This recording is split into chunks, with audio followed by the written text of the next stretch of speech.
आओ हसन। देखिए आपको ये बहुत बच्चे तरह का लुक दे रहा होगा, देखिए तो। एक्चुअली ये दिल्ली यूनिवर्सिटी से था, और जब मैं जिस समय एक्चुअली जब कोरोना के टाइम में हम तो ऑनलाइन क्लास देने लगे थे, तो हसन हमसे जुड़ा था, तो वहां से जो क्वेश्चन पूछता था, जो उसमें हम एक सप्ताह में एक दिन हम लेते थे कन्वर्सेशन का, मतलब क्वेश्चन आयर का सेशन। हसन का क्वेश्चन बड़ा मैच्योर आने लगा, तो हम बरबस पूछे कि भाई तुम तो हमको कुछ काबिल लगते हो, और जो काबिल लगता है उसका सिलेक्शन होता ही है। तो ये बताया कि हम इस तरह का है। उसके बाद फिर जो क्वेश्चन हम पूछते थे उसका बड़ा मैच्योर आंसर लिखता था, ये चीजों को समझता था, क्रिटिकली साउंड हो रहा था। इसको इसकी जगह अभी तक मिली नहीं है, इसकी जगह मिलेगी, और हम उम्मीद करते हैं। क्या हसन, उम्मीद करते हो ना? Yes sir.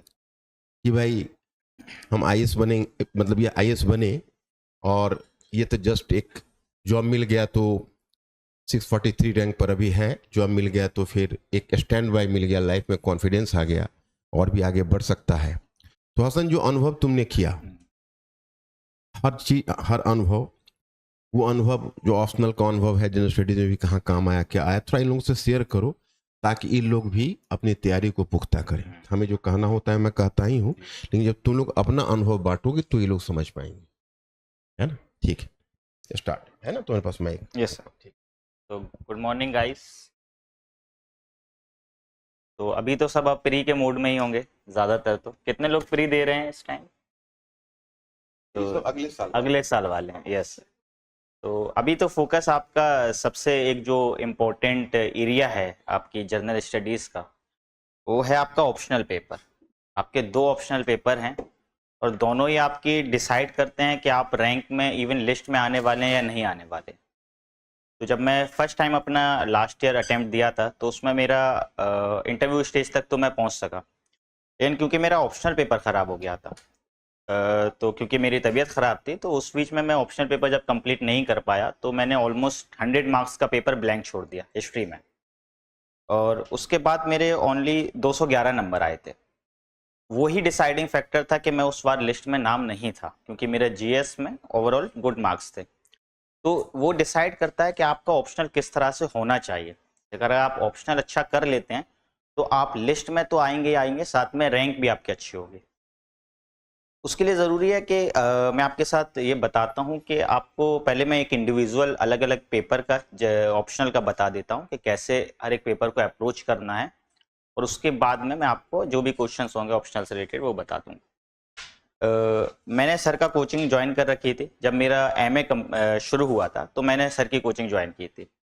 और सबसे बड़ा एक मिथ ये भी है कि क्योंकि मैं इंग्लिश मीडियम से तैयारी कर रहा था, तो और भी कोचिंग्स हैं जो इंग्लिश मीडियम से हिस्ट्री की कराती हैं। तो सर का गुरु ये था, मानना लोगों का ये था कि सर का जो है वो हिंदी मीडियम में ज़्यादा अच्छा रहेगा, लेकिन इंग्लिश मीडियम में सर का नहीं है, और टीचर्स जो है उनका है। बट जब मैंने सर की क्योंकि मेरे फ्रेंड्स जो हैं वो काफ़ी हिंदी मीडियम से आते हैं, और वो सर का कोर्स कर रहे थे, तो मेरी उनसे बात हुई कि किस तरह से सर की अप्रोच है और मुझे कहाँ से ऑप्शनल करना चाहिए। तो उन्होंने बताया कि काम करो, तुम क्लासेस देख लो सर की कुछ क्लासेस यूट्यूब पर भी हैं, जो कि सर कभी कभी कुछ क्वेश्चंस को अप्रोच करते हैं। और उसके अलावा भी उन्होंने मेरे को अपने उन डिवाइसेस का एक्सेस दिया कि तुम एक बार देख लो कि किस तरह से सर पढ़ा रहे हैं, तुम खुद ही समझ जाओगे तुम्हें लेना है या नहीं लेना है। तो पहले तो मैंने सर का यूट्यूब वगैरह पे, सर कुछ डिस्कशंस वगैरह लेते रहते हैं, उसको मैंने देखा। उसके बाद मैंने फिर कुछ क्लासेस भी देखी, और डेमो भी सर की जो उनके ऐप है उस पर डेमो भी क्लासेस हैं, तो मैंने वो भी देखी। तो मुझे सर की अप्रोच काफ़ी अच्छी लगी, क्योंकि मैं एक यूनिवर्सिटी से पढ़ा हूँ, दिल्ली यूनिवर्सिटी से, और मेरा हिस्ट्री रहा है, बीए रहा है, एमए रहा है। तो मुझे एक मैच्योर गाइडेंस की ज़रूरत है। मुझे उस तरह की गाइडेंस की ज़रूरत नहीं थी जो आपको क्वेश्चन आंसर लिखा रहे हैं, या बस आपका सिलेबस ख़त्म करा दे रहे हो, आपका ऑप्शनल कंप्लीट हो गया। आपको गाइडेंस की ज़रूरत है उस एरिया में, जो क्वेश्चंस नहीं आ रहे हैं सिलेबस से वो भी आप कंप्लीट कर सकते हो। और आप हिस्टोरियोग्राफी को इंक्लूड कर रहे हो उस हर एक पेपर में। और हिस्टोरियोग्राफी आपको, या तो आप, क्योंकि मेरा बैकग्राउंड हिस्ट्री रहा है तो मुझे हिस्टोरियोग्राफी पे कमांड है, लेकिन जिसका बैकग्राउंड हिस्ट्री नहीं रहा है और अगर उसको एज लेना है अपने ऑप्शनल पेपर में, तो उसको हिस्टोरियोग्राफी मस्ट है, और उसमें सर का योगदान काफ़ी है। क्योंकि सर हर एक टॉपिक में ट्राई करते हैं कि आपके हर एक हिस्टोरियंस का उसमें व्यू पॉइंट लिख सकें आप शुरू से एंशियंट इंडिया से जब आप शुरू करेंगे तो वहां से sir Romila Thapar and other historians का यूज करते हुए even up to world history वहां तक वो APG Taylor and other historians का यूज करते हैं।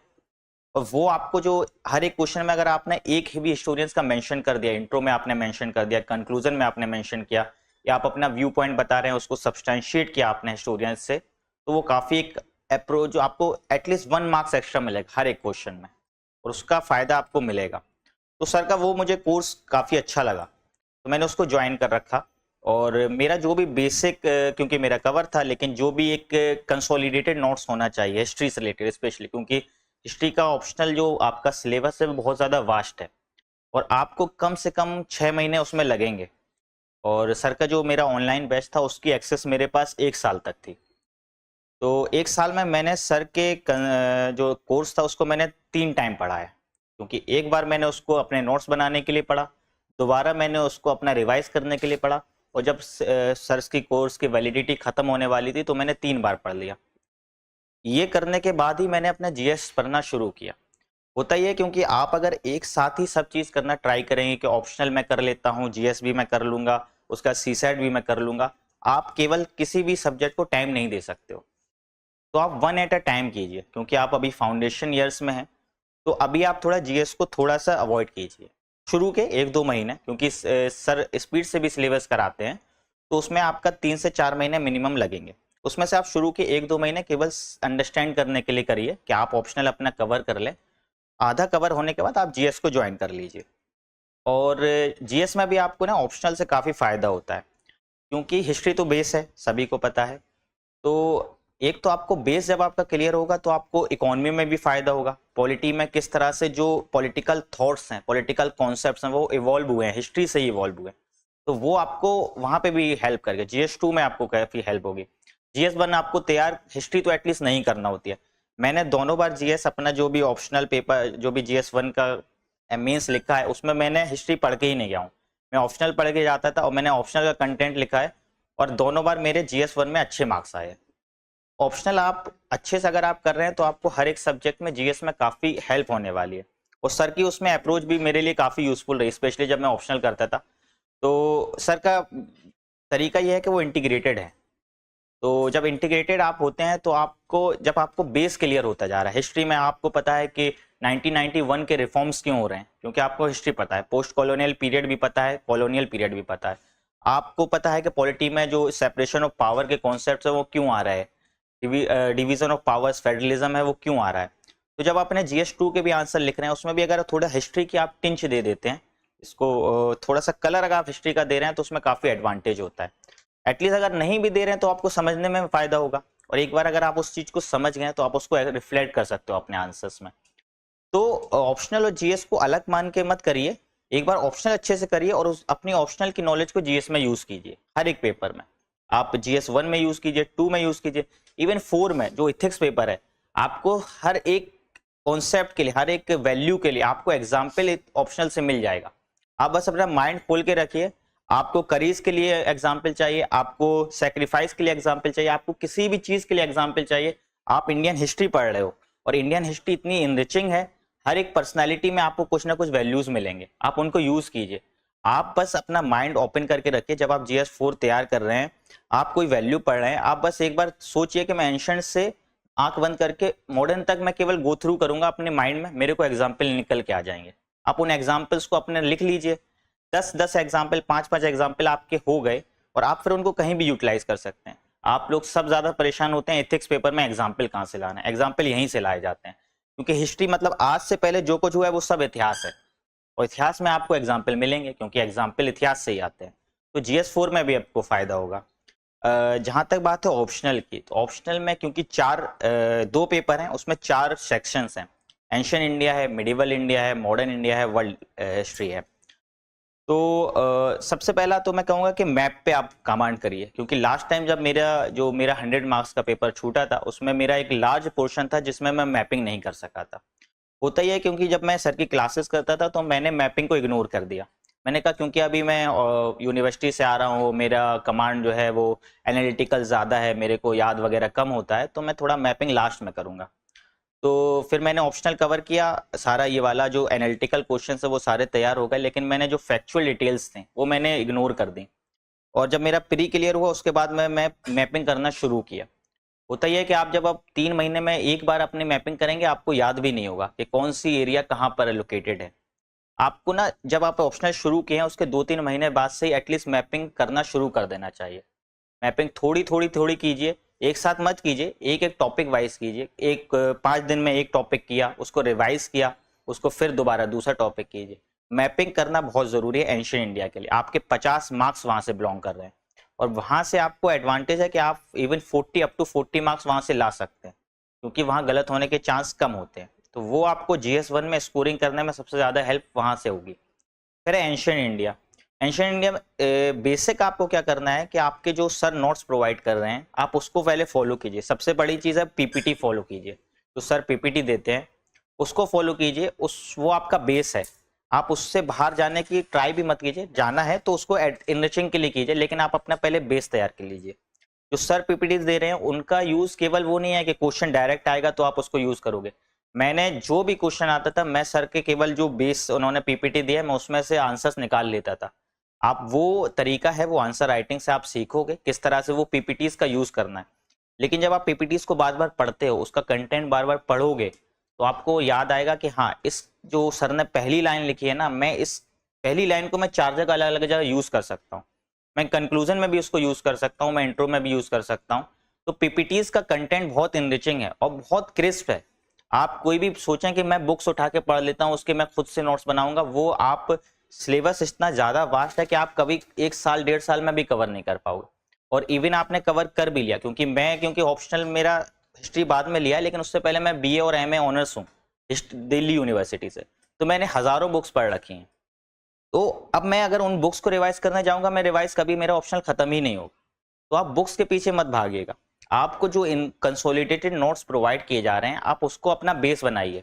उससे जो भी आप कंटेंट तैयार करेंगे, अगर आपको लगता है PPT से भी आपको छोटे नोट्स तैयार करने हैं लास्ट टाइम पे रिवाइज के लिए, उसको आप बना लीजिए, लेकिन PPT बार बार पढ़ते रहिए। मैं कहूंगा 3 से 4 या 5 बार PPTs को रिवाइज करिए और आपको PPT रिवाइज करने में भी टाइम नहीं लगेगा। मैंने मेंस के टाइम पे ही सर की PPT, जबकि मेरा सेकंड अटेम्प्ट है, मैंने 3 से 4 बार रिवाइज करके गया था और उसको मैंने यूटिलाइज किया अपने आंसर्स लिखने में। क्वेश्चंस इस बार बहुत अनकन्वेंशनल थे, आप लोग ने सबने पेपर 1 का पेपर देखा होगा, तो काफ़ी अनकन्वेंशनल क्वेश्चंस थे जो कि आप डायरेक्टली पढ़ के गए हैं तो उसको यूज़ नहीं कर सकते। लेकिन अगर आपने थोड़ा भी लिंक करने का तरीका सीख रखा है कि अगर बहमनी के बारे में पूछ रहा है तो किंगडम तो सेम है, तो जो साउथ इंडिया में हो रहा होगा वो वहाँ पर भी हो रहा होगा। तो अगर वो तरीका आप कहाँ से, वो जब आप क्लास कर रहे हैं ना, तो सर आपको वो चीज़ सिखाते हैं कि आपको वो रटाने का। मैंने तो जितने भी साल, 1 साल ऑलमोस्ट मैंने सर का कोर्स किया, मैंने एक भी दिन ऐसा नहीं देखा कि सर कह रहे हैं कि ये PPT में जो लिखा है ना याद कर लेना, यही तुम्हारा जो है मूल मंत्र है। सर ने कभी ऐसा नहीं बोला सर। और सर PPT देखते भी नहीं है, मैंने तो ये ऑब्जर्व किया है, सर को PPT देखने की भी जरूरत नहीं है, सर बस पढ़ा रहे हैं, अपने फ्लो में पढ़ा रहे हैं, बीच में स्टोरी टेलिंग भी करते हैं, उसके बाद दोबारा से बेसिक पे आते हैं और फिर वो इंटीग्रेटेड चल रहा है, सारा कॉन्टिनम है, एक कॉन्टिन्यूम की तरह होगा। शुरू करेंगे वो एंशिएंट से, लास्ट में वर्ल्ड हिस्ट्री तक वो एक कॉन्टिन्यूटी है। और वो कॉन्टिन्यूटी सच में, क्योंकि हिस्ट्री में कॉन्टिन्यूटी है तो सर के तरीके में भी कॉन्टिन्यूटी है। तो जब आप वो चीज को कंटिन्यू, आप हर एक टॉपिक को एक कॉन्टिन्यूस तरीके से देखिए। मुगल्स को दिल्ली सल्तनत के साथ लिंक कीजिए, दिल्ली सल्तनत को अर्ली मिडिवल से लिंक कीजिए, अर्ली मिडिवल को पोस्ट हर्ष से लिंक कीजिए।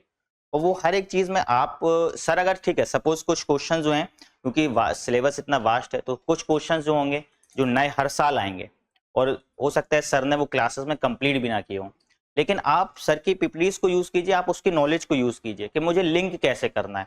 अगर ट्राइपार्टाइट स्ट्रगल आ रहा है तो मुझे लिंक कैसे करना है कि पॉलिटी उस टाइम की कैसी है, वो तो सर ने आपको सिखाया है, फ्यूडलिज्म आपको सिखाया है, आपको इकोनॉमिक सिस्टम के बारे में सिखाया है, आप उसको लिंक करके एटलीस्ट 2 पेज तो लिख सकते हैं ना।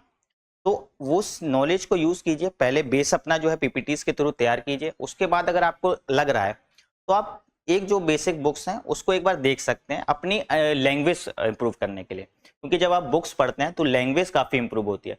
आपको पता चलता है कि आपको कितने कम वर्ड में जो अपनी एक अच्छे सेंटेंस फ्रेमिंग करने का तरीका है वो कैसे की जा सकती है। तो उस चीज़ को आप कीजिए, हर एक एंशंट के लिए आप मैपिंग कीजिए, आप सर की पीपीटीज़ का यूज़ कीजिए। मिडिवल में भी मैं ज़्यादातर जो है वो डिपेंड किया हूँ मिडिवल में सर के नोट्स पे ही, जो सर के नोट्स हैं, और क्वेश्चंस भी डायरेक्ट ही आते हैं। पेपर 1 की खासियत ये है कि अगर आपका फैक्चुअल डिटेल अच्छी है ना, तो आपको एडवांटेज होता है। तो पेपर 1 के लिए सजेशन ये है कि आप जितना रिवाइज कर सकते हैं पीपीटीज को, और जो भी आपके छोटे नोट्स बने हैं, और आपकी इवन जो प्री की नॉलेज होगी, फैक्चुअल नॉलेज, उसको जितना रिवाइज करेंगे, उसको आपको वहाँ रिफ्लेक्ट करने में आसानी होगी, जल्दी आप वहाँ पे लिख सकते हो। और पेपर 1 थोड़ा सा मार्क्स देने में, जो मैंने अब थोड़ा रियलाइज किया कि मार्क्स पेपर 1 में थोड़े ज़्यादा आने के चांस बढ़ जाते हैं, क्योंकि आप वहाँ पे फैक्चुअल डिटेल इंक्लूड कर रहे हैं। पेपर 2 में आपके पास फैक्चुअल डिटेल लिखने की थोड़ी सी लिमिटेशन होती है, वहाँ पे हिस्टोरियोग्राफी का ज़्यादा यूज़ होता है, वो एनालिटिकल पेपर है। तो पेपर 1 के लिए आप जितने फैक्ट्स तैयार कर सकते हैं, ये नहीं कि आप केवल फैक्ट्स में ही डूब जाएं, एनालिटिकल अंडरस्टैंडिंग वहाँ भी यूज़ ही होगी। आप फ्यूडलिज्म के बारे में लिखेंगे, आप मुगल्स के बारे में लिखेंगे, आप दिल्ली सल्तनत के बारे में, विजयनगर के बारे में लिखेंगे, वो हर जगह एनालिटिकल अंडरस्टैंडिंग का यूज़ है।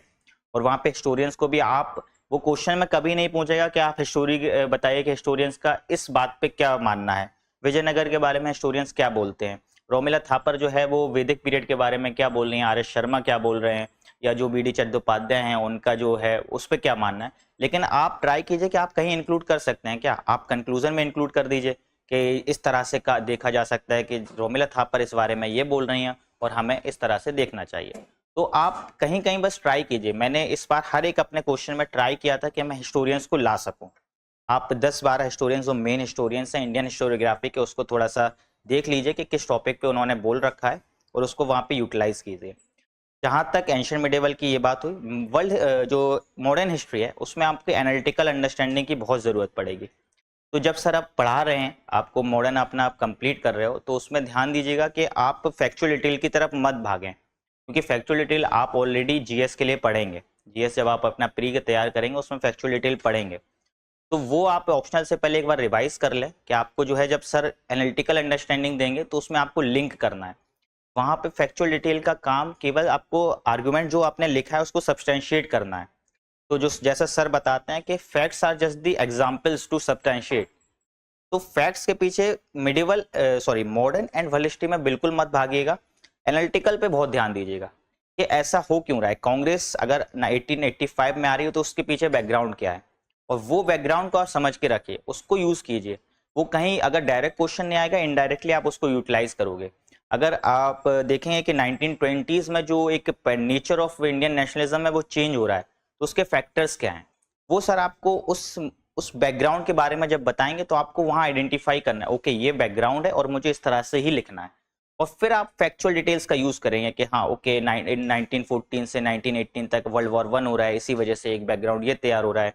इकोनॉमी में आपका इन्फ्लेशन बढ़ रहा है तो इस वजह से वो दूसरा बैकग्राउंड तैयार कर रहा है। खिलाफत मूवमेंट के लिए भी बेस तैयार हो रहा है। ये सारे फैक्ट्स हैं, लेकिन एनालिटिकल सर आपको सिखाएंगे कि किस तरह से एक दूसरों को लिंक करके आपको आंसर्स लिखना है। मॉडर्न के लिए भी बेस इससे होगा। उसके बाद में अगर आपके पास वक्त है और आप अपने जल्दी सिलेबस खत्म कर लें तो एक बार शेखर बंदोपाध्याय जरूर पढ़ लें। शेखर बंदोपाध्याय से आपको हिस्टोरियोग्राफी भी अच्छी मिल जाएगी, और साथ में जो है जहाँ तक, क्योंकि मैंने बीए में उसको काफ़ी बार पढ़ा, एमए में भी मैंने पढ़ा, तो उसकी अंडरस्टैंडिंग, उनकी अंडरस्टैंडिंग काफ़ी इनरिचिंग है। वो किसी एक पर्सपेक्टिव से नहीं लिखते हैं। उन्होंने जो भी अंटिल 2000 जो भी हिस्टोरियोग्राफी में वर्क हुआ है, उनके पर्सपेक्टिव से उन्होंने उसको लिखा है। और मॉडर्न इंडिया में जो है काफ़ी क्वेश्चन जो है वो डायरेक्ट अब उस बुक से आने लगे। तो अपनी अंडरस्टैंडिंग और स्पेशली सेंटेंस फ्रेमिंग के लिए आप मॉडर्न हिस्ट्री के लिए शेखर बंदोपाध्याय रेफर करें, लेकिन उसके बाद पहले अपना बेस जो है नॉलेज कवर कर लें। जहाँ तक वर्ल्ड हिस्ट्री के सवाल है, तो वर्ल्ड हिस्ट्री क्योंकि बहुत वास्ट है, और मेरा मानना है कि पेपर 2 में आप ट्राई करें कि मॉडर्न हिस्ट्री के क्वेश्चन ज़्यादा अटैम्प्ट करें, स्पेशली वर्ल्ड हिस्ट्री। उसका रीज़न ये है क्योंकि मॉडर्न इंडिया में आपके पास ज़्यादा कमांड होगी, हिस्टोरियोग्राफी भी आपके पास ज़्यादा होगी, और कि आप जब शेखर बंदोपाध्याय पढ़ेंगे तो आपको वहाँ पे हिस्टोरियोग्राफी काफ़ी वास्ट अमाउंट में मिलेगी। आप अपने हिसाब से कि कितना आपको रिकॉल कर सकते हैं और कितना आप वहाँ पे यूटिलाइज कर सकते हैं, उस हिसाब से हर एक टॉपिक पे नोट्स बना लीजिएगा। ऑप्शनल का ये एक और बात है कि हर एक टॉपिक पे ट्राई कीजिए नोट्स बनाइए, क्योंकि हो ये रहा है कि सिलेबस क्योंकि वास्ट है और क्योंकि इतिहास कभी चेंज नहीं होता है ऑलमोस्ट, तो उसमें यूपीएससी का एक नया तरीका ये है कि सिलेबस के जो ऐसे टॉपिक्स हैं जो कि आज तक कवर नहीं किए गए हैं वो कवर करेंगे। तो इस साल जो है काफ़ी जो GS1 में आप लोग ने देखा होगा कि GS1 में ऑलमोस्ट वो टॉपिक लिए गए जो नेग्लेक्टेड थे। बहमिनी से लेके आपका अशोका के ऊपर अशोका बुद्धिज्म से लिंकेज पूछा गया, और जो मेगालिथिक्स के जो वो हैं ग्रेप्स हैं वो सब पूछे गए। तो वो सब नेग्लेक्टेड टॉपिक हैं, हम यूजली उन पे फोकस नहीं करते हैं। तो बेसिक नोट्स उन पे तैयार कर लीजिए, सिलेबस के हर एक टॉपिक पे तैयार कीजिए। स्पेशली एंशिएंट एंड मिडिवल में वो अभी फिर से ये ट्रेंड होगी कि आने वाले जो नेग्लेक्टेड टॉपिक है वहीं से पूछे जाएंगे, और आपके पास थोड़ी फैक्चुअल नॉलेज होगी और उसको आप थोड़ा एनालिटिकल माइंड और कंसेप्चुअल अंडरस्टैंडिंग से लिंक करके लिखेंगे तो आप आराम से उन 15 या 20 नंबर वाले क्वेश्चन उनको सॉल्व कर सकते हो। मॉडर्न के लिए आपको शेखर बंदोपाध्याय बाद में पढ़ना है, पहले आप पीपीटी से अपना बेस तैयार कर लीजिए, सर जो आपको समझा रहे हैं उस पर बेस कर लीजिए, उसके बाद एक्स्ट्रा चीज़ें कर लीजिए जो भी शेखर बंदोपाध्याय में, और पीवाईक्यू ज़रूर देखिए। पीवाईक्यू में आपको पता लगेगा कि किस लेवल पे आपको एनालिटिकल अंडरस्टैंडिंग की ज़रूरत है, किस लेवल पे आपको फैक्चुअल लेवल की अंडरस्टैंडिंग की ज़रूरत है, और अभी जो है ट्रेंड वो क्या चल रहा है कि किस एरिया थीम आइडेंटिफाई करना पीवाईक्यूज के थ्रू ही हो सकता है। आप थीम आइडेंटिफाई कीजिए कि अर्ली मिडिवल की तरफ ज़्यादा झुकाव है या मिडिवल में इस एरिया पे ज़्यादा झुकाव है, या जैसे आप देखेंगे जैसे मिडिवल में आप पेपर उठा के देख लीजिए, लास्ट के 5-6 साल में हर साल मराठास से क्वेश्चन आएगा, क्योंकि एक नेग्लेक्टेड एरियाज रहा है, उस पर रिसर्च थोड़ी सी रिलेटिवली कम हुई थी, लेकिन अभी क्योंकि रिसेंटली रिलेटिवली बढ़ रही है तो उस पर क्वेश्चंस आएंगे, विजयनगर पे क्वेश्चंस आएंगे, फेमिनी जो है एक नेग्लेक्टेड एरिया रहा है उस पर क्वेश्चंस आएंगे, आपके नॉर्थ ईस्ट से अहोम पे क्वेश्चन पूछा गया क्योंकि वो एक नेग्लेक्टेड रीजन था, 1 से 2 साल पहले सर शायद क्वेश्चन आया था अहोम पर, तो वो एक नेग्लेक्टेड रीजन है और उस पर हो सकता है फिर से क्वेश्चन आए। तो सिलेबस के उन पीवाईक्यू और सिलेबस को मर्ज करके देखिए कि क्या एरियाज हैं जिन पे अभी तक क्वेश्चन नहीं पूछा गया है, और आप उन पे आइडेंटिफाई कर लीजिए कि हाँ वो आपको एज देंगे। वो क्योंकि अगर आप जो और लोग होंगे जो केवल एक किसी मटेरियल पे डिपेंड कर रहे होंगे, इन्होंने पीवाईक्यू और सिलेबस को मर्ज करके नहीं देखा होगा, तो वो जो छोटे छोटे क्वेश्चन हैं उनको नहीं आइडेंटिफाई कर। जैसे इस साल भी क्वेश्चन आया था, शायद मालवा पेंटिंग के ऊपर क्वेश्चन आया था, और मालवा पेंटिंग क्योंकि आप मैं उसको पढ़ के गया था, उसका रीजन ये था कि एक तो जो कंसेप्चुअल अंडरस्टैंडिंग वो मेरी पेंटिंग्स के बारे में सर ने एक कॉन्टिन्यूटी में पढ़ाया था वो था, दूसरा ये था मैं जब पीवाईक्यू देख रहा था तो मैं देखा कि सिलेबस में इस एरियाज को लिखा गया है कि जो दिल्ली सल्तनत और मुगल से पहले का पीरियड है उसको लिखा गया है, लेकिन उस पर क्वेश्चन अभी तक नहीं बना है, तो क्वेश्चन तो आएगा। तो क्वेश्चन अब क्योंकि डायनेस्टीज के बारे में उसमें ज़्यादा नहीं है, आपको उस डायनेस्टीज के उस पीरियड के डायनेस्टीज के बारे में नहीं पता है, तो क्वेश्चन किस हद से आएगा, तो या तो वहाँ की इकोनॉमी से आएगा या वहाँ के कल्चर से आएगा। तो मैं इसलिए उसको आइडेंटिफाई करके गया था, और मेरे छोटे से नोट्स तैयार थे कि इस पे मुझे ऐसा लिखना है, क्योंकि मालवा पेंटिंग है जो चौर पंचस्य का स्टाइल से इवॉल्व हुई है, तो उसके चौर पंचस्य का स्टाइल के जो भी फीचर्स हैं वो मालवा पेंटिंग्स में आपको मिलते हैं। तो वो मेरा कंसेप्चुअल बेस तैयार होने की वजह से, और मैंने पीवाईक्यू और सिलेबस को मर्ज करके देखा था, तो वो मुझे थोड़ी आसानी हुई इन क्वेश्चंस को। तो पीवाईक्यूज को ज़रूर देखिए, और जब आप एक बार सिलेबस तैयार कर ले रहे हैं तो यहाँ पे एक्चुअली में जब आपकी क्लासेस चलती हैं तो भी आपसे आंसर राइटिंग कराई जाती है, उससे आपका काफ़ी हेल्प रहती है, स्पेशली प्रेजेंटेशन में आपको काफ़ी हेल्प होगी, क्योंकि नॉलेज एक टाइम के बाद सबको हो जाएगी। आपको दिल्ली सल्तनत आपको सीख जाएंगे, आपको गुर्जर प्रतिहार के बारे में सीख लेंगे, ट्राइपर्टाइट स्ट्रगल के बारे में सीख लेंगे, गुप्ताज के बारे में सीख लेंगे, लेकिन उसको प्रेजेंट कैसे करना है, क्योंकि टाइम बहुत क्रूशियल है। ऑप्शनल पेपर को ख़त्म करना एक चैलेंज तो होता है, क्योंकि आपने ऑप्शनल में हर किसी को नॉलेज है, लेकिन वहाँ टाइम के अंदर ख़त्म करना बहुत बड़ा चैलेंज है, और वो आपको 2 पेज में भी लिखना है, 3 पेज में लिखना है, मैक्सिमम 4 पेज में लिखना है, तो आप ख़त्म कैसे करेंगे? उसके लिए आपको प्रेजेंटेशन सीखना होगा कि मुझे जो इंट्रो देना है वो मुझे 2 लाइन में देना है, लेकिन 2 लाइन में बहुत क्रिस्प इंट्रो देना है।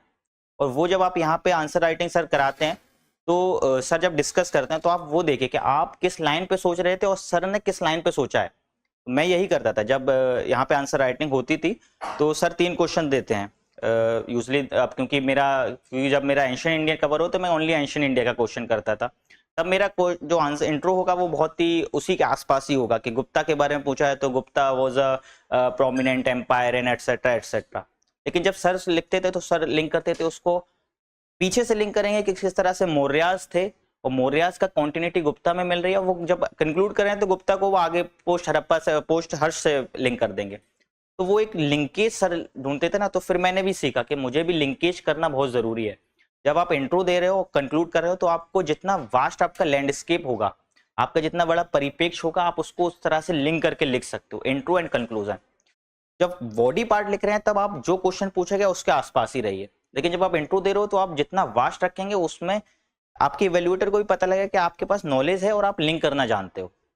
तो वो चीज आप सीखिए कि सर किस तरह से इंट्रो लिखते हैं, सर जब कंक्लूड कर रहे हैं तो वो किस तरह से लिख रहे हैं, सर के पीछे अंडरस्टैंडिंग माइंड में क्या चल रहा है सर के, कि सर क्यों लिंक कर रहे हैं उस दूसरे को, और वो उस चीज का आपको फायदा मिलेगा। जब आंसर राइटिंग करिए उसके बाद में जब यहाँ से आप आंसर राइटिंग एक बेसिक सीख लेते हैं तो उसके बाद आप पीवाईक्यू लिखना शुरू कीजिए। आप किसी कोचिंग मटेरियल के पीछे मत जाइए कि कोचिंग मटेरियल जो है ना वो क्वेश्चंस बना रही है और मैं उस पर लिखूंगा। यूपीएससी अपने आप में एक इतना ज्यादा सिलेबस दे चुका है, इतने ज्यादा पीवाईक्यू है कि अगर आप वही लिख लिए उसके बाद जो भी क्वेश्चन आएगा उसके आसपास ही होगा, क्योंकि सिलेबस हिस्ट्री का नहीं चेंज होता है, मोर और लेस सेम रहता है। हिस्टोरियोग्राफी अगर कुछ नई आ रही है, नया पर्सपेक्टिव आ रहा है तो सर आपको वो ऑलरेडी क्लास में कवर करा देते हैं। तो उस पीवाईक्यू जब आप देख रहे हैं तो पीवाईक्यू से आपको हेल्प मिलेगी कि हर एक टॉपिक्स के बारे में कि क्या क्वेश्चन है, उसका क्या आंसर्स हैं, और मुझे किन किन थीम को आइडेंटिफाई भी कर लीजिए कि ये थीम है, ये पूछा ही जाता है, और ये थीम अभी तक नहीं पूछा गया है तो इस पे आने के चांस ज्यादा है। तो वो चीज आप कीजिए, पीवाईक्यूज अच्छे से लिखिए। और जब आपका ऑप्शनल एक बार कवर हो जाता है तो ये मेरी पहले अटेम्प्ट में काफी गलती रही थी कि मैंने रिवाइज कम किया, क्योंकि मैं ऑप्शनल में, क्योंकि मैं बता चुका हूँ कि मेरा जो ग्रेजुएशन और पोस्ट ग्रेजुएशन है वो यूनिवर्सिटी की ग्रेजुएशन है, तो हम फोकस फैक्ट्स पे नहीं करते हैं, हम एनालिटिकल पे करते हैं, हम अंडरस्टैंडिंग पे करते हैं कि ऐसा क्यों हुआ। हमारा फोकस हिस्टोरियोग्राफी पे ग्रेजुएशन पोस्ट ग्रेजुएशन में ज़्यादा होता है, मैं ऑनर्स हूँ। तो उसका रीज़न ये था कि मैं जो सोचता था कि मेरा तो कंप्लीट कर लूँगा मैं, क्योंकि क्वेश्चंस भी उसी पैटर्न पे आएंगे, लेकिन वो मुझे थोड़ा सा बैकफायर किया, क्योंकि मेरा फैक्ट्स जो है वो कमज़ोर था उस टाइम पर, क्योंकि मैं तैयार नहीं करता हूँ फैक्ट्स वगैरह, मैं प्री के लिए भी तैयार नहीं करता हूँ, मैं प्री में भी अंडरस्टैंडिंग के बेस पे ही आंसर्स लगाता हूँ, मैं मेंस में GS1 में भी प्री के जो अपनी नॉलेज है कंसेप्चुअल उसी के बेस पे आंसर करता था। तो क्योंकि पेपर 1 फैक्चुअल है वहाँ पे मुझे थोड़ा सा इशू आया कि मैं रिकॉल नहीं कर पा रहा था चीज़ें, क्योंकि मैंने रिवाइज कम किया था फैक्ट्स को लेके, मेरी अंडरस्टैंडिंग के लेवल पे ठीक था, तो वो मेरी गलती थी। तो जब आप रिवाइज कर रहे हो तो आप पेपर 1 पेपर 2 को बहुत अच्छे से बार बार फैक्ट्स को बार बार देखते रहिए, टॉपिक वाइज जब आप देख रहे हो तो उसमें आप एक पेज में लिख के रखिए कि इस टॉपिक में इतने इतने फैक्ट्स हैं, मैं कहीं कहीं यूज करूंगा उसको आप नोट्स बना के रखिए, उसको रिवाइज कीजिए। कम से कम जब आप अपना पहला अटेम्प्ट देने जा रहे हैं प्री से पहले आप, क्योंकि प्री से अब आप देंगे, सपोज जून में आप प्री की तैयारी बहुत अच्छे से शुरू करेंगे, तो आप दिसंबर तक अपने सिलेबस को एटलीस्ट 2 से 3 टाइम जो है रिवाइज कर लीजिए अच्छे से, उसके छोटे नोट्स बनाइए, क्योंकि प्री और मेंस के टाइम पे आपको लिखना है और केवल रिवाइज करना है, इसके अलावा आपको कुछ नहीं करना है। तो प्री से पहले अपना कम से कम 3 बार ऑप्शनल को रिवाइज कर लीजिए, और उसके बाद जब आप जीएस पढ़ रहे हो तो उसको यूटिलाइज करना सीख लीजिए कि जीएस में किस तरह से, स्पेशली आप देखोगे GS2 GS1 के जो क्वेश्चंस हैं लास्ट के 2 से 3 साल में सारे ऑप्शनल के क्वेश्चंस हैं। इस साल भी जो पूछा गया था कि world war 1 is the war for piece, शायद ऐसा कुछ क्वेश्चन था जो हमारे ऑप्शनल में आ चुका था, तो मैंने वही लिखा। स्पेशली इस साल दूसरा क्वेश्चन ये था डी इंडस्ट्रियलाइजेशन हुआ था या नहीं हुआ था, वो सब लिख के आ रहे थे कि हाँ डी इंडस्ट्रियलाइजेशन बहुत जरूरी हुआ ही था, सब रीजन था, लेकिन मैंने उसमें लिखा तीर्थंकर रॉय का आर्गुमेंट कि नहीं, कुछ जगह पे नहीं हुआ था और हुआ भी था, उसको सब्सटेंशिएट किया। तो वो GS1 में वो बेनिफिट देगा आपको, जो आपको एक नॉर्मल स्टूडेंट है ना, ऑप्शनल का सबसे बेनिफिट ये है कि आपको GS1 की टेंशन लेने की जरूरत नहीं पड़ेगी, इवन आप सोसाइटी में अपनी नॉलेज को, ऑप्शनल की नॉलेज को यूज कर सकते हो। तो GS1 में आपको एज है, और GS1 में मार्क्स कम आ रहे हैं, लास्ट ईयर बहुत लोगों के मार्क्स कम हुए, इवन जिनको रैंक बहुत अच्छी मिल सकती है, मेरे काफी फ्रेंड हैं, उनकी रैंक केवल इसी वजह से डाउन हुई क्योंकि उनके GS1 में 80 to 70 मार्क्स रह गए। उसका रीजन ये था क्योंकि ऑप्शनल के क्वेश्चंस पूछ रहे हैं और ऑप्शनल की नॉलेज किसी के पास, इसलिए हम भी ये सोचते हैं कि GS में हम नॉलेज क्यों ऑप्शनल की यूज करेंगे, ऑप्शनल की नॉलेज आपको GS1 में यूज करना ही है। तो GS में आप एक इंटीग्रेटेड तरीके से सोच के रखिए कि जो भी आप ऑप्शनल को पढ़ रहे हैं हर एक पेपर में उसका यूटिलाइज होगा। और सबसे बड़ी चीज़, जब आप मेंस क्लियर कर रहे हैं, और मैं सभी को विश करता हूं कि आप जल्द से जल्द अपना प्री और मेंस क्लियर करें, और जब आप इंटरव्यू स्टेज में जा रहे हैं ना, सबसे ज़्यादा अगर आपका ऑप्शनल हिस्ट्री है, आपका इंटरव्यू ऑलमोस्ट अराउंड हिस्ट्री ही रहेगा। ये बहुत, अब जैसे सपोज मेरे से जिस बार जो इंटरव्यू मेरा रहा उसमें से अराउंड 28 to 29 क्वेश्चन थे, जिसमें ऑलमोस्ट 22 to 23 हिस्ट्री से क्वेश्चन थे।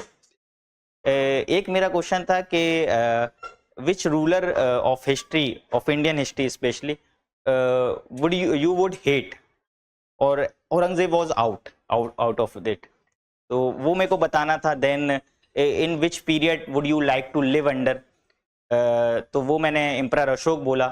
तो फिर उनका ये क्वेश्चन था कि suppose in front of you, yes, in front of you emperor Ashok is sitting, so ask him 3 questions. तो मैं जो भी क्वेश्चन 3 पूछा, उसके बाद our chairman sir said that okay now I am a magician and I am making you emperor Ashok, so now answer these 3 questions. History से सारे मेरे जितने भी क्वेश्चन थे वो सारे हिस्ट्री से रिलेटेड थे, ऑलमोस्ट 20 के अराउंड हिस्ट्री से थे। तुमसे हमारी मुलाकात नहीं, yes. इसको क्या जवाब तुम औरंगजेब के बारे में किस फिट करेंगे? सर मैं I answered Mir Shah before this Mir Shah, yes, elder brother of Zainul Abidin. Zainul Abidin. So I answered that कि he was very sectarian in his approach and उस तरह से, तो वो आप माइंड अपने कश्मीर से जो ब्राह्मण सबको निकाला था, कश्मीर से जो ब्राह्मण सबको निकाला था मीर शाह, तो बड़ा एप्रोप्रिएट आंसर दिया, क्योंकि 2 ही स्कोप थे, या तो उसने औरंगजेब से भी ज्यादा कोई कट्टर शासक का नाम ले लिया जाए या फिर ब्रिटिश की तरफ बढ़ जाया जाए। इसमें कोई रास्ता नहीं था, यही सब दिमाग लगाना पड़ता है। ठीक है, कंटिन्यू प्लीज। तो आपके ऑप्शनल से सारे ज्यादा, मतलब लास्ट ईयर मेरे से ऑप्शनल से कम क्वेश्चन थे, लेकिन इस साल बहुत ज्यादा क्वेश्चन थे। और क्योंकि हमारे जो चेयरमैन होते हैं या जो भी हमारे सीनियर पैनल मेंबर्स होते हैं, उनको हिस्ट्री में काफी इंटरेस्ट आता है, सभी हिस्ट्री पढ़े होते हैं, वेल रेड होते हैं, वेल स्टडीड होते हैं, तो हिस्ट्री में उनको काफी इंटरेस्ट होता है। उस तरह के क्वेश्चंस भी सर पूछते हैं, और वहाँ पे आपका फैक्चुअल डिटेल वहाँ यूज नहीं होती, आपके एनालिटिकल ही माइंड यूज होगा। तो वहाँ अगर आपने अपनी ऑप्शनल पेपर एनालिटिकल अंडरस्टैंडिंग से कवर किया है तो आपको यूजफुल होगा। तो आपको इंटरव्यू स्टेज में भी ऑप्शनल अपना यूजफुल रहेगा, और उसको रिवाइज भी करना पड़ेगा, काफ़ी बार रिवाइज। वहाँ पे भी मैंने इंटरव्यू के स्टेज पे भी मैंने सर की हेल्प ली थी, और सर के जो क्वेश्चंस आंसर होते हैं, किस तरह से मुझे अप्रोच करना चाहिए, वो सर ने सिखाया भी है कि किस तरह से आपको बैलेंस रहना होता है, वो है। तो आप ऑप्शनल अपना अच्छे से कीजिए और जीएस में उसको यूटिलाइज करते रहिए। और वो जो डर आपको है, स्पेशली हिंदी मीडियम को जो एक डर बना हुआ है कि आपका जीएस में स्कोर नहीं बढ़ रहा है, उसका रीज़न मैं मानता हूँ क्योंकि इनरिचिंग कंटेंट नहीं है अवेलेबल। जो इंग्लिश मीडियम में अवेलेबल हो जाता है वो हिंदी मीडियम में थोड़ा सा लैक करता है, और दूसरा रीज़न ये भी है कि हम उसको लिंक नहीं करते। लेकिन हम इनरिचिंग कंटेंट लेके आ चुके हैं, इस सबको काम नहीं दिया, तुम लोगों को काम दे जाएगा। समझ रहे हो ना? अब हम इंग्लिश मीडियम की कमी नहीं खलने देंगे, जैसे हमने हिस्ट्री में इसको इंग्लिश मीडियम की कमी नहीं खलने दी ना, accepted this, the same will happen in general studies as well. अब जनरल स्टडीज में भी आपको इंग्लिश मीडियम की कमी नहीं खलेगी। आप हमारे कंटेंट उठा के देखिए एक बार बढ़िया से, थॉरोली, आप देखेंगे बेस्ट कंटेंट है वो। तो उसी तरह से आपको जीएस में जिस तरह से सर बोल रहे हैं कि सर का भी प्रोग्राम आ चुका है, तो उसमें आपको हेल्प तो मिलेगी ये, क्योंकि मुझे पता है अगर ऑप्शनल में मुझे हेल्प मिल रही है तो जीएस में भी सर का जो पैटर्न रहेगा वो मोर और लेस सेम रहेगा। आपको रटाने पे फोकस तो बिल्कुल नहीं होगा, क्योंकि सर ने जब शुरुआत ऑप्शनल की थी तो सर ने यही बोला था कि अभी आप थोड़ा सा पीपीटी से भी दूर रहिए, आप एनसीईआरटी पढ़ लीजिए, जो नई एनसीईआरटीज़ हैं। और एनसीईआरटी में आपको याद नहीं, रट्टा नहीं लगाना है, आपको जो अंडरस्टैंडिंग है, बेसिक अंडरस्टैंडिंग वहाँ से लीजिए। तो सर एनसीईआरटी में भी वही फोकस करते हैं कि लिंक करना एक दूसरे टॉपिक को और एक फ्लो में पढ़ना, और वो जीएस में भी सर उसी तरह से करेंगे। और आई होप कि आप सभी को फ़ायदा होगा उस चीज़ का। और एक बार कंटेंट कवर होने के बाद पीवाईक्यू आपके लिए एक तरह से बाइबल है। आप क्योंकि पीवाईक्यू ही है जो आपको बता रहे हैं कि इस डायरेक्शन में जाना है, एक कॉम्पस की तरह काम करेंगे। पीवाईक्यूज की हेल्प लीजिए, जीएस में भी लीजिए अच्छे से, और आप उसको सिलेबस के साथ मर्ज करके हमेशा देखें, जीएस में भी देखें, ऑप्शनल में भी देखें। आप आराम से आइडेंटिफाई कर सकते हैं कि किस तरह का क्वेश्चन अगले साल आने वाला है, क्योंकि होगा ये या तो वो बहुत रिपीटेड थीम होगा जो आएगा, या फिर जो नेग्लेक्टेड थीम है वो आएगा। जैसे इस बार जीएस 1 में चैरिटेबल ट्रस्ट के बारे में पूछा गया है, क्योंकि वो जीएस 1 में और 2 में मेंशन्ड है, लेकिन क्योंकि वो अभी तक नहीं पूछा गया था वो पूछा गया। तो आप सिलेबस और पीवाईक्यूज को जब देख रहे हैं ना, 10 साल के 15 साल के आप पेपर देख लोगे, आपको आइडिया हो जाएगा थीम ये है, मुझे इस पे नोट्स तैयार होना चाहिए। 1 या 2 पेज के नोट्स तैयार कीजिए। जब आपके पास प्री के बाद आपके पास टाइम कम होता है तो रिवाइज करने के लिए छोटे नोट्स होना बहुत जरूरी होता है। 1-1 पेज 2-2 पेज की अपने जो मेन चीज़ है उस पर।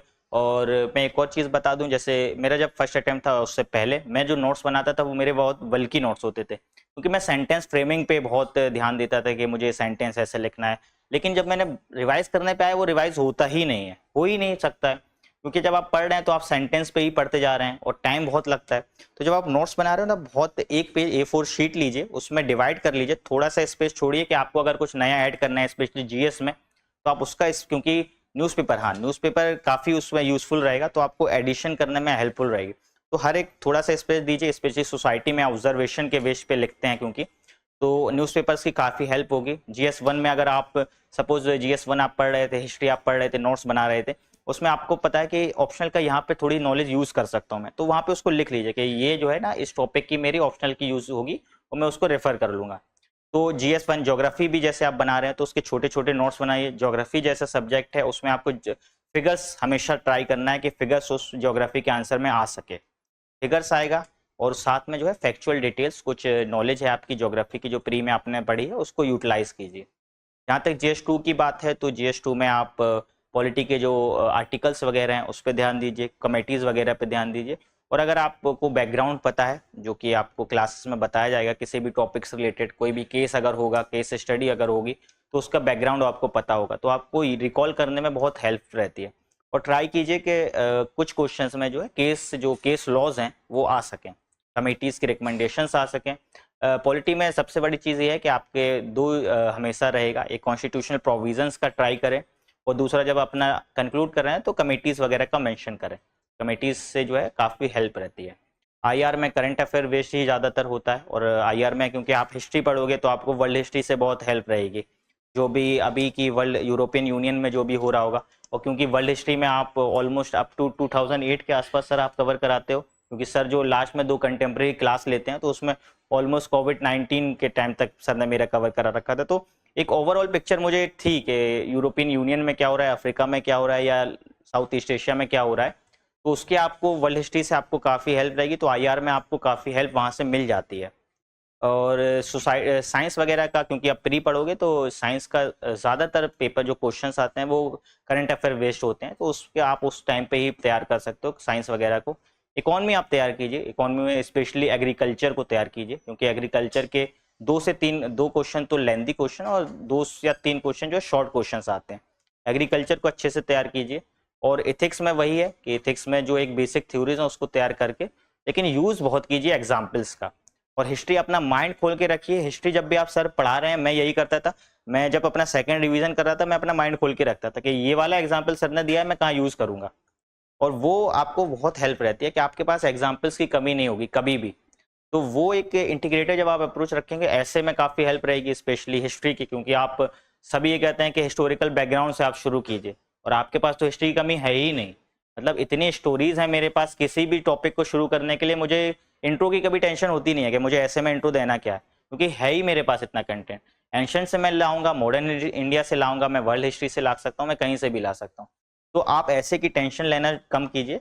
ऐसे जब आप लिखेंगे तो आपको एक पैटर्न सिखाया जाएगा कि इस लाइंस पे, और सबकी अपनी एक इंडिविजुअल स्टाइल होती है। इंडिविजुअल स्टाइल को कभी मत छोड़िए, इंडिविजुअल स्टाइल पे ही मार्क्स दिए जाते हैं।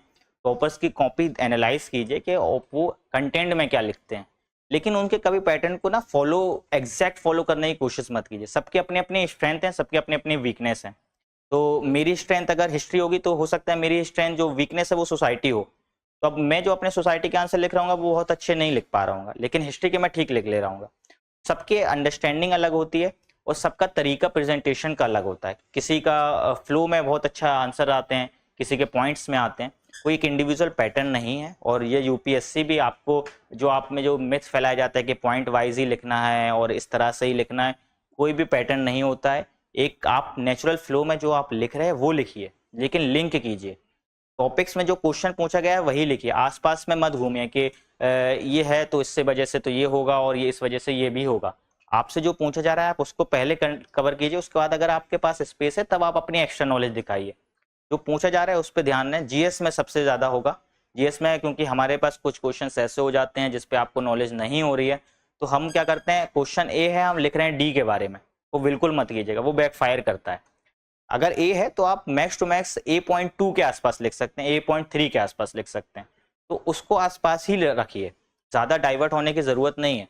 और टाइम का बहुत ज़्यादा महत्व होगा, स्पेशली जीएस जो आप मेंस लिख रहे होगे ना, तो टाइम का बहुत ज़्यादा महत्व होता है, क्योंकि पेपर ख़त्म करना एक बड़ा चैलेंज है और एक एक दिन में 2-2 पेपर करना होते हैं। तो वो प्रैक्टिस से ही होगा, जो आप प्रैक्टिस करेंगे प्री के बाद। और प्री से पहले अगर आप टेस्ट लगा सकते हैं तो ठीक है, बट आप पैनिक मत कीजिए कि मैंने मेंस के आंसर्स नहीं लिखे हैं। मैं अगर अपना एक्सपीरियंस बताऊं, मैंने सबसे कम मेंस के टेस्ट लिखे हैं। मैं टेस्ट बहुत कम लिखता हूं, मैं कंटेंट पे काम ज़्यादा करता हूं। लेकिन फिर भी क्योंकि सेकंड अटेम्प्ट में, क्योंकि मुझे लगा था कि फर्स्ट अटेम्प्ट में मेरे कवर नहीं हो रहा था, तो मैंने टेस्ट लिखे, लेकिन मिनिमम लिखे। आप टेस्ट के पीछे ज़्यादा मत भागिए, आप कंटेंट पे काम कीजिए। लेकिन अपनी, क्योंकि आपको अपने स्ट्रेंथ पता होते हैं कि मेरा टाइम में कवर हो सकता है पेपर या नहीं हो सकता है। अगर आप 1-2 टेस्ट लिखेंगे तो आपको पता होगा कि आप जो है मैक्स टू मैक्स 3 घंटे में 15 क्वेश्चंस कर पा रहे हैं, 17 क्वेश्चंस कर पा रहे हैं। तो अगर आप 17 या 18 तक कर पा रहे हैं तो आप एकदम लाइन में है, क्योंकि उस जो 2-3 घंटे मिलेंगे ना, आप सब भूल जाएंगे। आपके हाथ के जो दर्द है और जो आपके कंधों में दर्द है, सब भूल जाओगे। आपको 20 क्वेश्चन खत्म करने पे रहेगा। और होता भी ये भी है, क्योंकि जब हम टेस्ट लिख रहे होते हैं तो हमारा फोकस रहता है कि हमको जो कुछ आता है हम सब बता देंगे। टेस्ट में हम चाहते हैं कि हमको जो भी आता है वो सब बता देंगे, इसलिए हम मैक्स टू मैक्स 16, 17, 18 क्वेश्चन तक पहुंच पाते हैं। लेकिन जब आप रियल एग्जाम में बैठे होंगे, आपको 4 से 5 क्वेश्चन ऐसे मिलेंगे, आपको कुछ नहीं पता है उनके बारे में। अब आपको ही सोच के लिखना है। तो जो क्वेश्चंस आपको आ रहा है पहले उसको कवर कीजिए, अच्छे से लिखिए। उसके बाद में आप आइए उन क्वेश्चंस पे ट्राई कीजिए कि आपने, क्योंकि सिलेबस जब इतना वास्ट है यूपीएससी का, तो आप सब कुछ ना कुछ पढ़ के ही आएंगे, एटलीस्ट कुछ तो पढ़े होंगे। इस बार टोर्नेडो के ऊपर, ट्विस्टर के ऊपर क्वेश्चन था GS1 में। आपने साइक्लोन्स के बारे में पढ़ा है, तो ट्विस्टर से आप आइडेंटिफाई कर सकते हैं कि ट्विस्ट हो रहा होगा कुछ, तो साइक्लोनिक होगा, क्योंकि गल्फ ऑफ मैक्सिको की बात हो रही है, तो आपका सी और सरफेस का इंटरेक्शन दिखा रहा है। उसके बेस पे अगर आप थोड़ा भी लॉजिकल आंसर लिखेंगे तो आपको मार्क्स वहां पे मिल जाएंगे। तो वो चीज आपको करना है और कंप्लीट ट्राई करना है। सबसे बड़ी चीज कि पेपर कंप्लीट करने पे फोकस हमेशा रखना है। मेरा ऑप्शनल में दोनों बार ये गलती हो गई है कि मेरा पेपर पूरा कंप्लीट नहीं हो पाया, और उस चीज़ का वजह है कि थोड़े मेरे मार्क्स कम रह जाते हैं। लेकिन वही है कि सबसे बड़ा आपको एज जो मिलेगा पेपर कंप्लीट करने से मिलेगा। जीएस में भी ट्राई कीजिए, हमेशा पेपर कंप्लीट हो सके। ऑप्शनल में भी कवर कीजिए, और सिलेबस को बार बार देखते रहिए, PYQs को बार बार देखते रहिए। और सर का गाइडेंस तो है आप लोग के पास, और आई होप कि आप सभी लोग जो है ना अच्छा करेंगे। और जब प्री दें तो उसका 3 से 4 महीने जो है पहले फ्री पे फोकस कर लें। हिंदी मीडियम से कितने लोग हैं यहाँ पर? सब हिंदी मीडियम। अच्छा अच्छा, पूरा बैच हिंदी मीडियम। जी जी, इंग्लिश मीडियम का करोल बाग में। ओके। तो स्पेशली जो आप सीसेट है वो नेगलेक्ट नहीं कीजिएगा, क्योंकि सीसेट जो है एक ऐसा एरिया है जहाँ से बहुत ज़्यादा इशू हो रहा है। मेरा एक खास फ्रेंड है, उसको सबसे ज़्यादा इशू वो सीसेट की वजह से हुआ है। तो सीसेट में आप ट्राई कीजिएगा। जब आप सपोज अभी अप्रैल चल रही है और आपको आई होप सभी को अगले साल अटेम्प्ट देना होगा अपना, तो जब आप अटेम्प्ट देने के, तो अभी क्या क्या है, अप्रैल है, तो ऑलमोस्ट आप अगस्त या सितंबर के बाद से एक बार सीसेट पढ़ना शुरू कर दीजिए। दिसंबर तक एटलीस्ट ट्राई कीजिए आपके PYQs और जो भी बेसिक सिलेबस है सीसेट का वो कवर हो जाए। आप अपनी स्ट्रेंथ पे आइडेंटिफाई कर लीजिए सीसेट में कि आपके स्ट्रेंथ जो है रीजनिंग है, मैथमेटिक्स है या कॉम्प्रिहेंशन है। 3 पोर्शंस हैं, उसमें से आप 2 आइडेंटिफाई कर लीजिए कि आपकी स्ट्रेंथ क्या है। उन पे पहले फोकस करके उनको कंप्लीट कीजिए। दिसंबर से पहले एटलीस्ट वंस और ट्वाइस आपका सीसेट कवर हो जाना चाहिए, और जनवरी के बाद से आप सीसेट पे फोकस लगातार करें। डेली 1 घंटा भी पढ़ें, लेकिन सीसेट जरूर पढ़ें। सीसेट क्योंकि आपके जीएस का कोई यूटिलाइजेशन नहीं है जब तक आप सीसेट क्लियर नहीं कर रहे हो, तो सीसेट सबसे ज़रूरी है। सीसेट पे फोकस करके रखो। और जनवरी, क्योंकि आपका फर्स्ट अटेम्प्ट होगा, तो ट्राई कीजिए जनवरी से आप प्री मोड में आ जाएं। उससे पहले आपका जो भी जीएस का मेंस का कंटेंट है, ऑप्शनल का कंटेंट है, वो ख़त्म कर लें, और जनवरी के बाद से प्री के मोड में रहें। और प्री में आपको मैं ये बता दूं कि प्री में ज़्यादा ट्राई मत कीजिएगा कि आप ज़्यादा से ज़्यादा टेस्ट सीरीज़ लगा लें। टेस्ट सीरीज़ का यूटिलाइजेशन लिमिटेड होता है, क्योंकि प्री के क्वेश्चंस में और टेस्ट सीरीज के क्वेश्चन में काफ़ी डिफरेंस होता है। और ना उनके मार्क्स पे आपको कभी रिलाई करना है कि मेरे तो 30 मार्क्स आ रहे हैं, 40 मार्क्स आ रहे हैं और मैं तो नहीं हो पाएगा।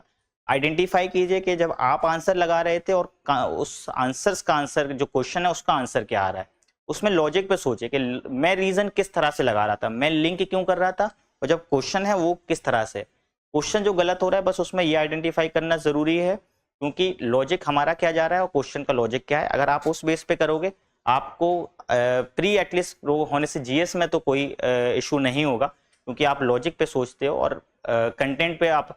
और प्री में वही है कि आप PYQs उसमें भी सबसे ज़्यादा मस्ट हो जाएंगे। PYQs फोकस, NCERT बहुत इंपॉर्टेंट होती हैं कुछ सब्जेक्ट में प्री के लिए। प्री में हिस्ट्री, ज्योग्राफी वगैरह में प्री के लिए NCERT काफ़ी इंपॉर्टेंट रहेंगी। और सीसेट आपको बता ही दिया है। और थोड़ा करंट पे भी ध्यान दीजिए, स्पेशली न्यूज़पेपर वगैरह पढ़ते रहिए। आप जो भी न्यूज़पेपर है उसको फॉलो कीजिए। और आई विश कि आप सभी जो जल्द से जल्द इस जगह पर आएँ और मेरी तरह ही दूसरों को भी जो है वो मोटिवेशन दें और गाइडेंस दे सकें। Thank you. जिस किसी को भी क्वेश्चन आंसर अगर कोई इंडिविजुअल क्वेश्चन है तो वो पूछ सकते हैं।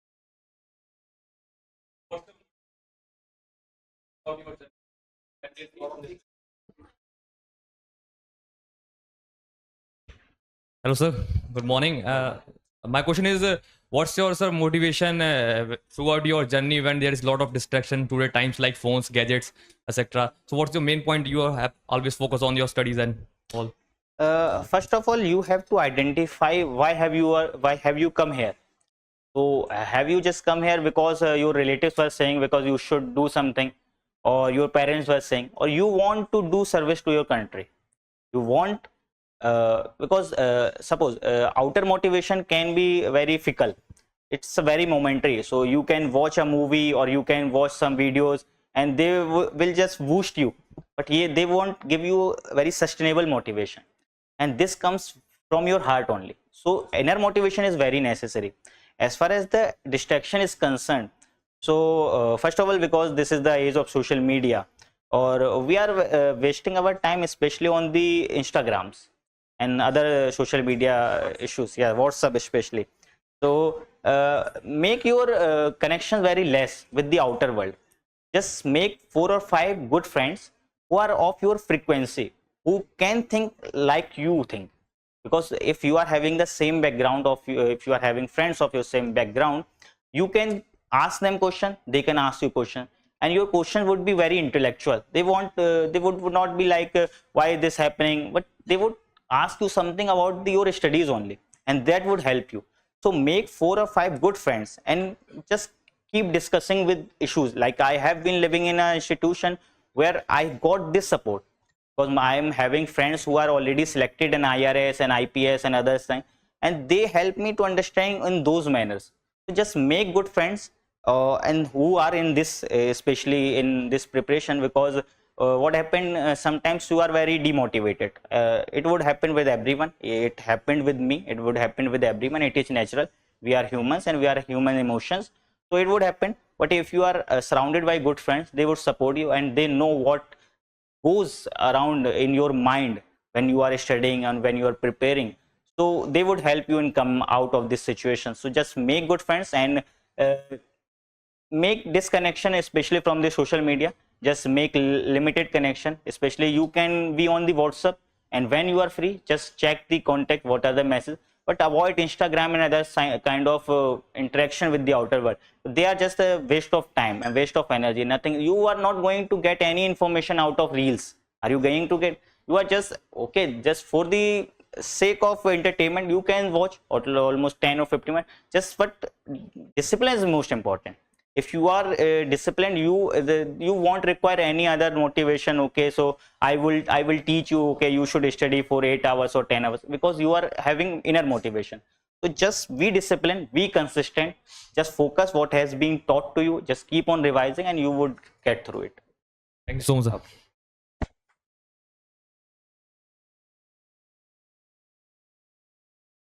सर गुड मॉर्निंग, आपको इस सफलता के लिए बहुत बहुत शुभकामनाएं।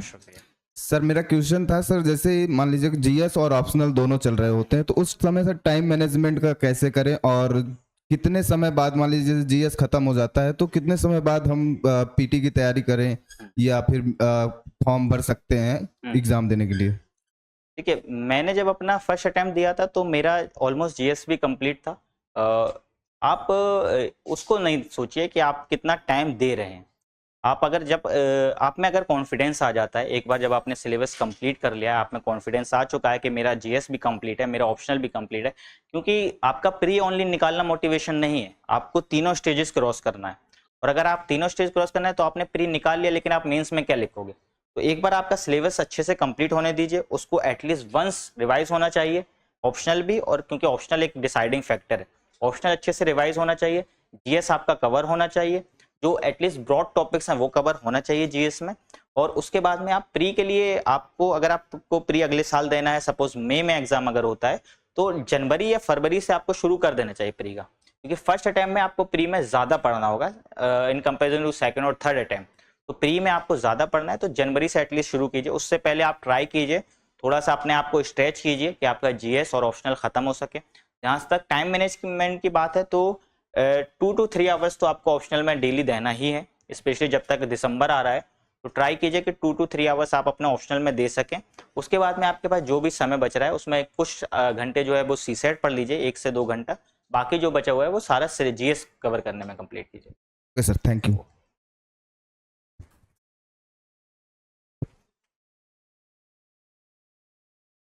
Hello sir. Yep.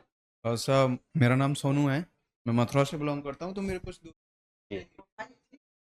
इन भाई ने भी पूछ लिया अभी, तो वो कंप्लीट होगा कि रियल स्टेज क्या होनी चाहिए यूपीएससी कैंडिडेट को एग्जाम में अपीयर होने की। एक तो ये क्वेश्चन था। दूसरा मेरा था सर आपका सी सेट को लेकर के, वो आपने बता दिया। तीसरा था सर, क्या is English medium better than to gain more marks. Sir एक और क्वेश्चन था, how much English is necessary for Hindi medium student. ये मेरे क्वेश्चन है सर। जहाँ तक मीडियम की बात है, देखिए यूपीएससी एक फेयर इंस्टीट्यूशंस है, उसे इस चीज़ से मतलब नहीं है कि आपकी इंग्लिश पे कमांड कितनी है और हिंदी पे कमांड कितनी है। उसको मतलब यह है कि अगर आप जिस भी लैंग्वेज से आ रहे हो आपको उस लैंग्वेज पे कमांड है या नहीं है। अगर आप हिंदी मीडियम से आंसर लिख रहे हैं तो आपको हिंदी मीडियम की तरह आंसर लिखना होंगे। आप वहाँ पे ट्राई मत कीजिए कि आप वहाँ पे बीच बीच में इंग्लिश का यूज़ कर दे रहे हैं, क्योंकि हिंदी जो है वो एक अपने आप में एक पूर्ण भाषा है। तो अगर आप भाषा है तो उस तरीके से भाषा को लिखिए। फिर आप ट्राई मत कीजिए कि आप जो आम बोलचाल की भाषा है आप उस भाषा में आंसर लिखने की कोशिश करेंगे। लैंग्वेज का फर्क कंटेंट पे पड़ जाता है, क्योंकि कंटेंट में हमारा लैंग्वेज का इशू ये है कि हमारे पास कंटेंट नहीं है। ये बात सही है कि जो हमारा एनरिचिंग कंटेंट है वो हिंदी मीडियम तक नहीं पहुंच रहा था कुछ वर्षों तक, उसकी वजह से रिजल्ट में थोड़ा सा गिरावट थी। लेकिन जिस तरह से आपके पास अगर अच्छा कंटेंट आपके पास पहुंच रहा है, आप बेसिक जो चीजें हैं उसको कवर कर रहे हैं, आप एनसीईआरटीज को अच्छे से कवर कर रहे हैं, आप न्यूज़पेपर को अच्छे से कवर कर रहे हैं। और न्यूज़पेपर के लिए जरूरी नहीं है कि आप हिंदू ही पढ़ेंगे तो ही आपका न्यूज़ कवर होगी, आप हिंदी के भी वो पढ़ सकते हैं। इसके अलावा आपका यूट्यूब पे भी काफी जो है इवन हिंदू को डिस्कस करने वाले जो है वो मिल जाते हैं यूट्यूब पे वीडियोस, आप उसको कवर कीजिए। तो आपको जो कंटेंट है उसकी कमी धीरे धीरे आपकी खत्म होती जाएगी। और जब आप अपने आंसर्स लिख रहे हो तो आप उस तरह से लिखिए कि आप हिंदी मीडियम के टॉपर बने। आप हिंदी मीडियम पे अपनी कमांड बनाइए, आप अपनी लैंग्वेज पे कमांड बनाइए। और जब आप आंसर्स लिख रहे हो, आप स्पेशली अपनी लैंग्वेज इंप्रूव करने के लिए आप हिंदी की जो बुक्स हैं, स्पेशली जो नॉन फिक्शनल बुक्स होती हैं, आप उसको पढ़ सकते हैं। उसमें देखिए कि वो हिंदी में किस तरह से लिखते हैं, अपनी बात को कम शब्दों में किस तरह से बोलते हैं, किस तरह से कहते हैं। जब आप वो करेंगे तो आपकी लैंग्वेज पे इंप्रूवमेंट होगा और उसके बाद आपको कोई इशू नहीं होगा। और ऐसा कोई भी बायसनेस या किसी भी तरह का डिस्क्रिमिनेशन किसी भी मीडियम के साथ नहीं होता है। आप इंटरव्यू में बैठेंगे और आपको इंटरव्यू में भी मेरे काफी फ्रेंड है जिन्होंने हिंदी मीडियम से दिया और काफी मार्क्स मिले, क्योंकि वहां यूपीएससी इज फेयर इंस्टीट्यूशन। तो आप बस अपनी लैंग्वेज पे कमांड कीजिए, जो भी आप लैंग्वेज फॉलो कर रहे हैं उस पर कमांड कीजिए, आपको मार्क्स जरूर मिलेंगे।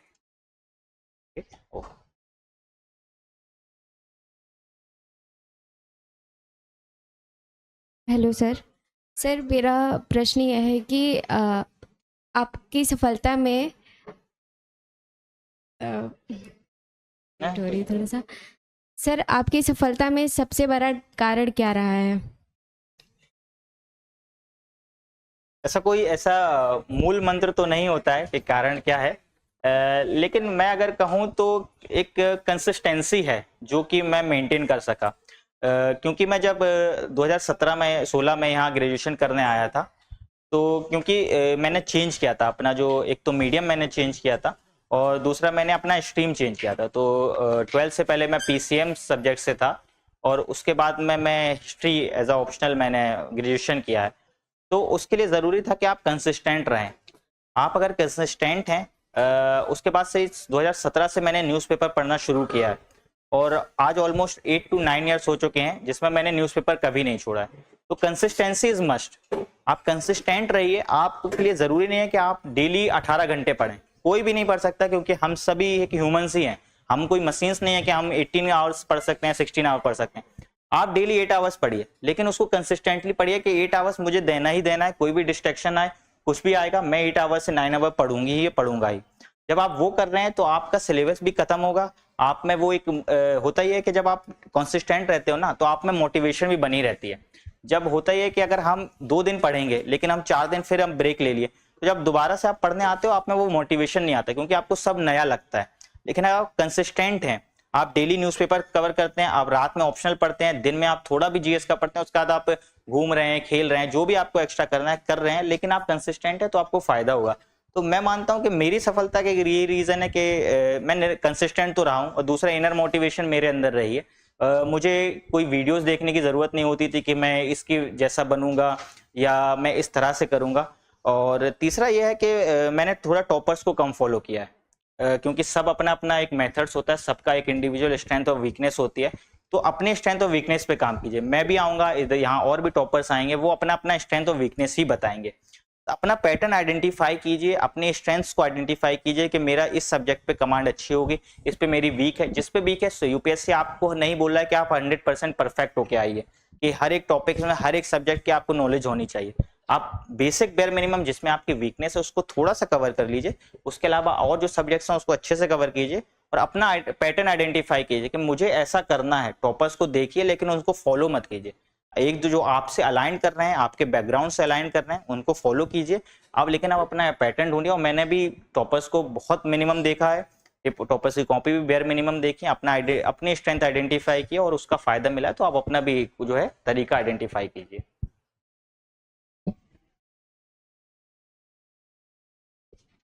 हेलो सर, नमस्ते, कंग्रेचुलेशन। Thank you. सर मेरा प्रश्न ये है कि सर आप हायर एजुकेशन के तरफ नहीं गए थे, या प्लान बी के रूप में आपने ऑनर्स किया था, तो फिर नेट जेआरएफ के बारे में नहीं सोचा, या फिर यूपीएससी के साथ उसे कैसे मैनेज किया अगर आपने सोचा भी तो? एक्चुअली मैं मेरा जेआरएफ था, मैंने एक ही बार नेट जेआरएफ का दिया था, और ऊपर वाले की करम से वो मेरा जेआरएफ भी हो गया था। लेकिन क्योंकि मैं एमए किया है, तो एमए के बाद एक आपका प्लान बी की तरह आप सोच सकते हैं, लेकिन स्पेशली शुरुआती दौर में जब आपका पहला या दूसरा अटेम्प्ट है, उसमें आप डिस्ट्रैक्ट मत होइए, क्योंकि आपकी जो एनर्जी है वो एक ही डायरेक्शन में अच्छे से हो सकती है। या तो आप एक बार जेआरएफ नेट दे दें, उसके बाद तैयारी शुरू करें, या अगर आप तैयारी कर रहे हैं उसके साथ में अगर वो अलाइंड हो सकता है, लेकिन एक्स्ट्रा टाइम देने की शुरुआती दौर पे तो जरूरत नहीं है। पोस्ट ग्रेजुएशन कर लीजिए, और उससे क्योंकि पोस्ट ग्रेजुएशन से फायदा यह है कि आपकी एक अंडरस्टैंडिंग वास्ट होती है, जो आप ग्रेजुएशन में नहीं सीखते हैं वो आप पोस्ट ग्रेजुएशन में सीखते हो। तो आपको ट्राई करना चाहिए कि अगर आप पोस्ट ग्रेजुएशन कर सकते हैं, आपके पास अवेलेबिलिटी ऑफ टाइम और रिसोर्सेज हैं, तो कर लीजिए, लेकिन उसके बाद में प्लान बी का तुरंत मत सोचिए। स्पेशली 1 से 2 अटेम्प्ट अपनी पूरी एनर्जी के साथ दीजिए, और अगर आप एनर्जी के साथ देते हैं, आप अपने आप में जो है ईमानदार हैं, आप अपने पूरी तैयारी अगर ईमानदारी से की है, तो आपको पहले, दूसरे और तीसरे अटेम्प्ट तक आने से कोई नहीं रोकेगा। Thank you sir. सर एक और मतलब ऑप्शनल और मतलब जेआरएफ का जो सिलेबस है क्या मैच करता है? हाँ, काफी हद तक मैच करता है। स्पेशली जब भी मैंने यहाँ से ऑप्शनल कवर किया था, उसके बाद मैंने अपना जेआरएफ दिया था, तो मुझे काफी हेल्प तो हुई थी उन जेआरएफ के पेपर में। Thank you so much sir.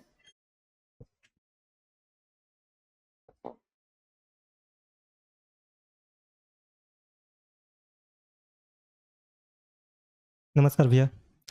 भैया जैसे 1 मिनट के लिए मान लीजिए कि आपका इस बार से मान लीजिए कि आपका सिलेक्शन इस बार नहीं होता और आप फिर से आपको 0 से करना पड़ता, आप हमारे सफे में बैठे होते, ठीक है, तो आप प्रीलिम्स के पॉइंट ऑफ व्यू से करेंट अफेयर्स और मेंस के पॉइंट ऑफ व्यू से आप अपना रिप्रेजेंटेशन को कैसे इंप्रूव करते?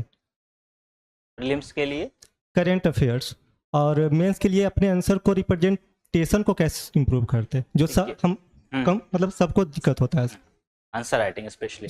देखिए, प्री के लिए तो करंट अफेयर्स वो डिपेंड करता है कि वो किस साल में, कभी करंट अफेयर्स ज्यादा आता है, कभी कम आता है। लेकिन जो यूपीएससी का करंट अफेयर्स है वो और एग्जाम के करंट अफेयर्स की तरह नहीं है। तो यूपीएससी का करंट अफेयर्स हमेशा देखेंगे आप सिलेबस से लिंक हो रहा होता है, वो बेसिक से लिंक होता है। तो फोकस आपका होना चाहिए कि स्टैटिक, आपका प्री के लिए स्टैटिक बहुत जरूरी है। स्टैटिक आपका कवर है। करंट अफेयर्स के लिए मैंने जो फॉलो किया है वो मैंने न्यूज़पेपर को फॉलो किया है और एक स्पेसिफिक मैगजीन को फॉलो कीजिए। कोई भी स्पेसिफिक मैगजीन उठाइए, उसको फॉलो कीजिए। फिर आप ये मत ट्राई कीजिए कि मैं ये भी मैगजीन कवर करूंगा, ये भी करूंगा, ये भी करूंगा। कोई एक कीजिए, क्योंकि कंसिस्टेंस आप रहेंगे ना, तो वो जो टॉपिक अगर हो सकता है उस साल उस टाइम उस मैगजीन में कवर नहीं हुआ, अगले टाइम कवर हो जाएगा। न्यूज़पेपर में तो कवर होगा ही होगा। तो तो न्यूज़पेपर और करंट अफेयर्स के लिए एक मैगजीन, उसको निरंतर फॉलो कीजिए करंट अफेयर्स के लिए। और प्री के लिए स्टैटिक पोर्शन बहुत जरूरी है। जहां तक प्रेजेंटेशन की बात है, तो जब आप मेंस अपना देना शुरू करते हैं ना, तो आप कुछ ही टाइम बाद ये पता लग जाता है कि आपको मेंस में किस पेपर, जब आप कौन सा क्वेश्चन लिखते टाइम आपको इशू आता है, आपको हिस्ट्री में इशू आता है या आपको ज्योग्राफी में इशू आता है, आपको पॉलिटी में आर्टिकल्स रिकॉल नहीं हो रहे हैं क्या, या कमेटीज के नाम नहीं आ रहे हैं, तो वो आपको जब आप एक दो तीन टेस्ट लिखिए, उसमें आप आइडेंटिफाई कर लेंगे कि आपको इस एरियाज में ये इशू आ रहा है। और हर एक सब्जेक्ट की एक स्पेशलिटी होती है। जब आप हिस्ट्री के आंसर्स लिख रहे हैं, आपको फैक्ट्स का यूज करना पड़ेगा। जब आप ज्योग्राफी के आंसर्स लिख रहे हैं, वहाँ डायग्राम का यूज करना पड़ेगा। तो हर एक पेपर के आप स्पेशलिटी ढूंढिए कि किस पेपर, सोसाइटी है तो ऑब्जर्वेशन वहाँ मस्ट हो जाती हैं, तो उस तरह के आप आइडेंटिफाई कर लीजिए। और उस तरह से जब आप आंसर्स लिख रहे हैं, तो उस तरह का प्रेजेंटेशन में ट्राई कीजिए कि वो आपकी जो वैल्यू एडिशन पॉइंट्स है वो जरूर आ सकें। Thanks a lot.